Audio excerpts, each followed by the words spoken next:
Well, we are just wrapping up our 21-day challenge, but what we're hoping to do is start another one. So basically what we were doing is eating healthy and not eating, the salt, the sweets, and we were walking 10,000 steps a day. America's holistic heart doctor, Dr. Joel Kahn. I wanted to talk to you about this walking that we're doing because we said the recommendation is 10,000 steps a day, but I wanted to ask you, where does that come from? And is that based on any science, or what does it take to really get a benefit from walking? Well, good morning, and it's interesting actually because I didn't know this, but it came out of a marketing campaign in Japan in the 1960s, and a manufacturer of a pedometer put in Japanese, it's Mankope, is 10,000 steps. Randomly picked. There's absolutely no scientific basis in the 1960s. All right. And then it filtered over because it actually was a big sales success. And the Surgeon General, many people remember Everett Koop, Dr. Koop, brought that concept into American health in 1994.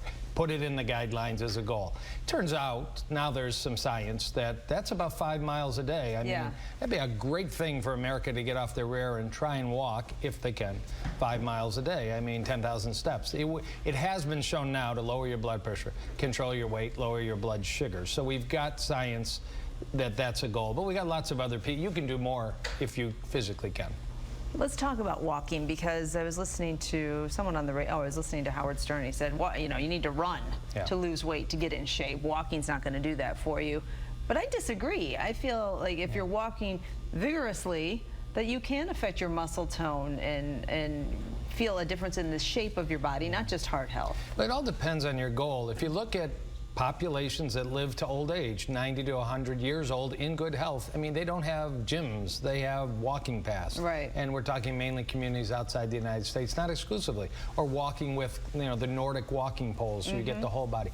Absolutely the best way not to injure yourself and maintain good metabolism and body fitness. If you're looking for that svelte, ripped body, you're right. You're going to have to do 60 to 90 minutes of hardcore exercise. That's a different goal. That may not be the same thing as getting to 90 to 100, and you got to avoid injury, which is why runners live longer than non-runners. But we all know some of them drop out due to hip injury, due to knee problems, and there is that little concern.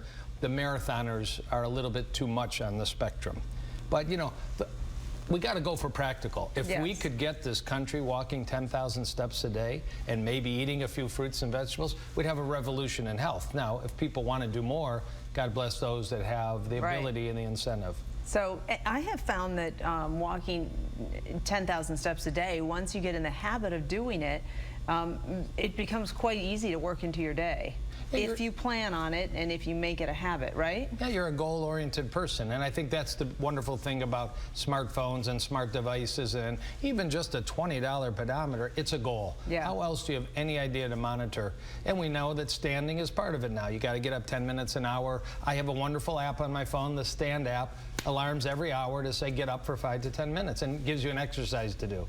So these are all part of that general kind of sedentary lifestyle we've adopted. 10,000 steps is a great antidote to Western life. The important thing to remember, though, is that when you walk, let's say you go and walk 3 miles, you feel like you've put in, a nice little workout that's really only burning about maybe 300, 400 calories. So that's a couple of cookies, right? That, again, if the goal is weight loss, it's probably going to take longer and more intense than walking. I mean, walking will be the fitness basis we all need, but if you're struggling and you're trying to burn, we all know, you can walk, and you're right, it's a shockingly small number of calories that you burn, but it's a lot more than sitting still, so take it for what it is. It's a great benefit to our health. Good for you. Good for the program you did. Yeah, we have our weigh-in tomorrow. Uh-oh.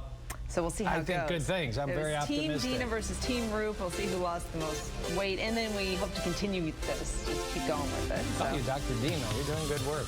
Can you get me a lab coat? I can get you a lab coat. Some initials. If you'll wear it, I'll get you one. Okay.